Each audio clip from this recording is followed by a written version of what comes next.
Occupying Till He Comes at Southwest Prophecy Ministries.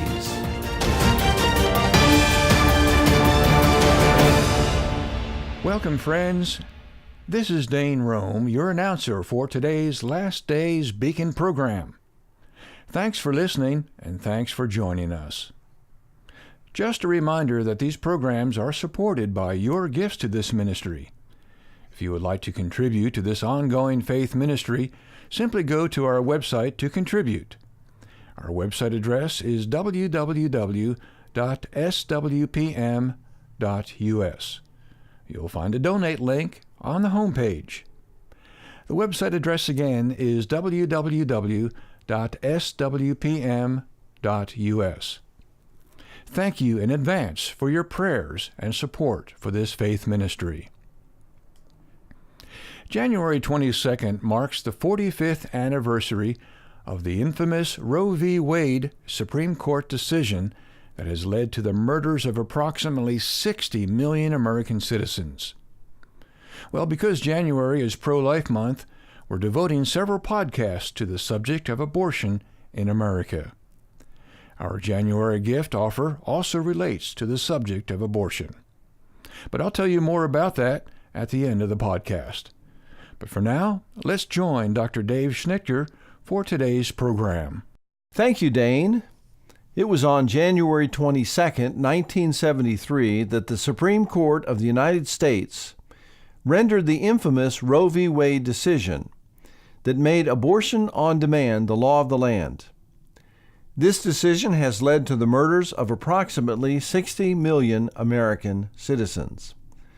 My opening monologue today deals with the sad fact that a year into the Trump administration, with Republicans in charge of the White House, the Senate, and the House of Representatives, that American citizens are still forced through our federal tax dollars to fund Planned Parenthood to the tune of over $500 million per year. This funding, which is a provision of Obamacare, could have been repealed if not for the betrayal of Senator John McCain, who cast the deciding vote in the failed effort to repeal and replace Obamacare last fall. I would like to deal with the falsehoods perpetrated by supporters of Planned Parenthood, that these tax dollars are not being used for abortions, but to provide essential quality care to American women. I will be quoting from an article entitled, "Collins and Murkowski Peddle Myths About Planned Parenthood." This article appeared in the National Review on June 30, 2017, and was written by Alexander DeSanctis. Quoting from the article, "Several key falsehoods have long plagued our public debates about abortion, particularly with regard to Planned Parenthood, the U.S.'s largest abortion provider. A few of those misrepresentations, especially the fiction that Planned Parenthood provides essential quality care to American women, are front and center in its ongoing argument over the GOP's health care reform efforts. Unfortunately, it is more than just hardcore abortion activists who buy into skewed rhetoric about women's health care.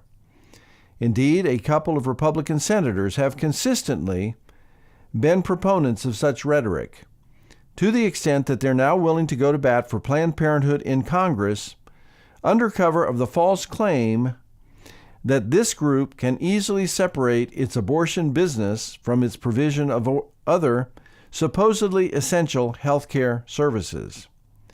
As the Senate continues to debate its bill, moderate Senator Susan Collins, Republican from Maine, and Lisa Murkowski, Republican from Alaska, plan to introduce an amendment that would strip the bill of its provisions to defund Planned Parenthood. Quoting from Collins, "It makes absolutely no sense to eliminate federal funding for Planned Parenthood," Collins told George Stephanopoulos earlier this week. "There are already long-standing restrictions on the use of federal funds for abortions, so that's not what this debate is about.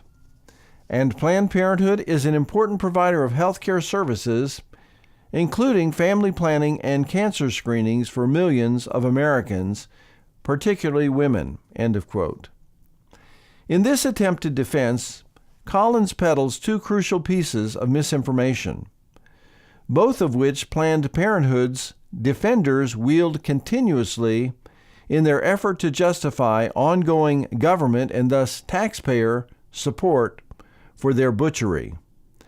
The long-standing restriction she mentions is the Hyde Amendment, a rider added to federal spending bills each year to preclude the reimbursement of abortion costs through Medicaid.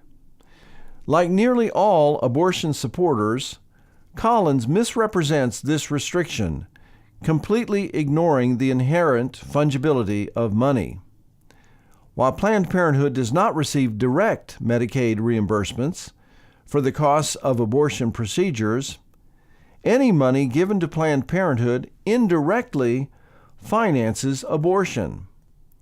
The $500 million taxpayer dollars that Planned Parenthood receives each year functions as a cushion off of which the group conducts all of its business, including abortion. This is why pro-life Americans and proponents of conscience rights want to defund the group, regardless of the Hyde Amendment.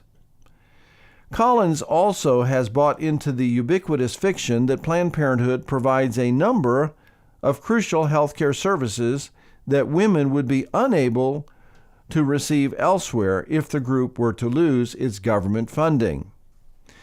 Murkowski seems to agree, saying of Planned Parenthood, quote, "It provides greater access for more women, more men, and in my state, anything that you do to reduce access is a bad thing," end of quote.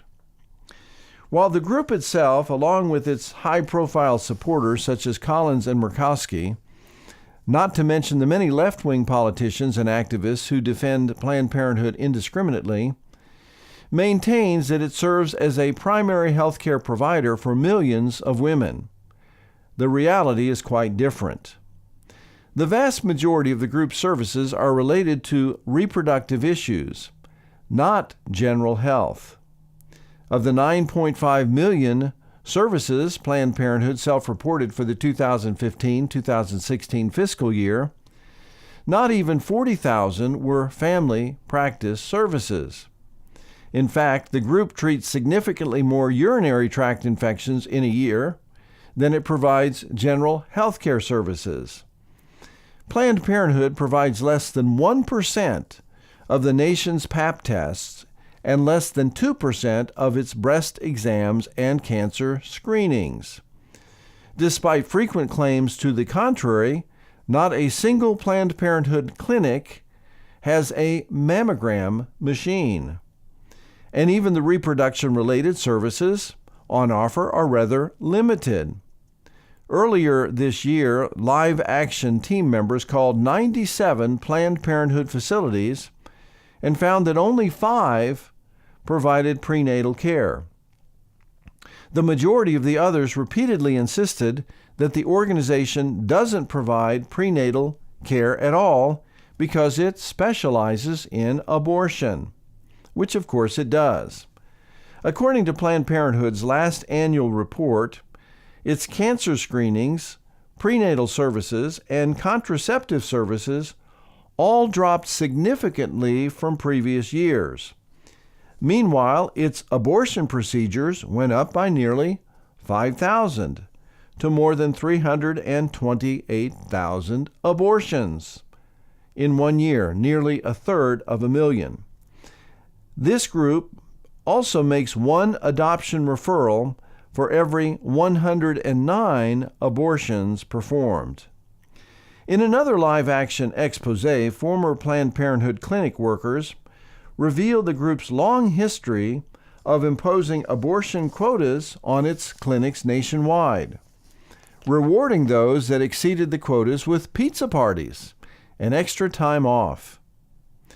By no stretch of the imagination does Planned Parenthood focus on providing crucial women's health care.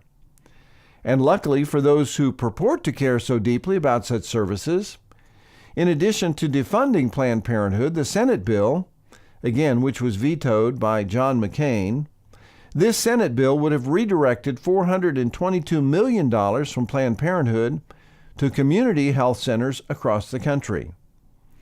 Planned Parenthood abortion clinics are outnumbered 20-1 nationwide by community health services. In California, for example, the state with the most Planned Parenthood clinics by far, the abortion group has a mere 114 facilities in California compared to 1,694 community health clinics in California. All of those centers provide not only the few health care services Planned Parenthood offers, but much, much more. These centers already receive $2.9 billion annually under the Affordable Care Act. And the Senate bill would increase that bottom line by $422 million, an estimation of how much Planned Parenthood would receive in Medicaid reimbursements through the end of this fiscal year. If Murkowski and Collins truly care about their constituents' ability to access health care, they should consider the overwhelming evidence that women don't actually receive much general health care in Planned Parenthood clinics. The numbers are clear. Planned Parenthood exists primarily to provide abortions. Over 1/3 of our country's abortions each year. No semblance of women's health care, especially care as limited as theirs, is worth that price tag. End of quote. An excellent article. Friends, our featured product for January is a DVD entitled Baby Parts for Sale, subtitled An Inside Look at America's Most Shocking Industry. Even though this film was produced in 2001, nothing has changed. Planned Parenthood is still selling baby parts in violation of federal law, and we are still waiting for Congress to shut down this barbaric practice. After I close today's podcast, let me encourage you to click on the link below to view a recent undercover interview with Planned Parenthood employees who speak openly about selling baby parts. My friends, this grisly, barbaric practice of selling the baby parts of the unborn is still going on today in 2018. And now Dane will tell you how you can order a copy of our DVD, Baby Parts for Sale. Thank you, Dr. Schnitker. Friends, our featured product for the month of January is an excellent DVD entitled Baby Parts for Sale, an inside look at America's most shocking industry. This film investigates the illegal multi-million-dollar-a-year baby parts trafficking industry, which is one of the most lucrative businesses in operation today. Yet most Americans are unaware of its existence. Many have heard about the controversy surrounding fetal tissue research, but have no idea how the tissue is obtained. To obtain a copy of Baby Parts for Sale, simply go to the homepage of our website, www.swpm.us.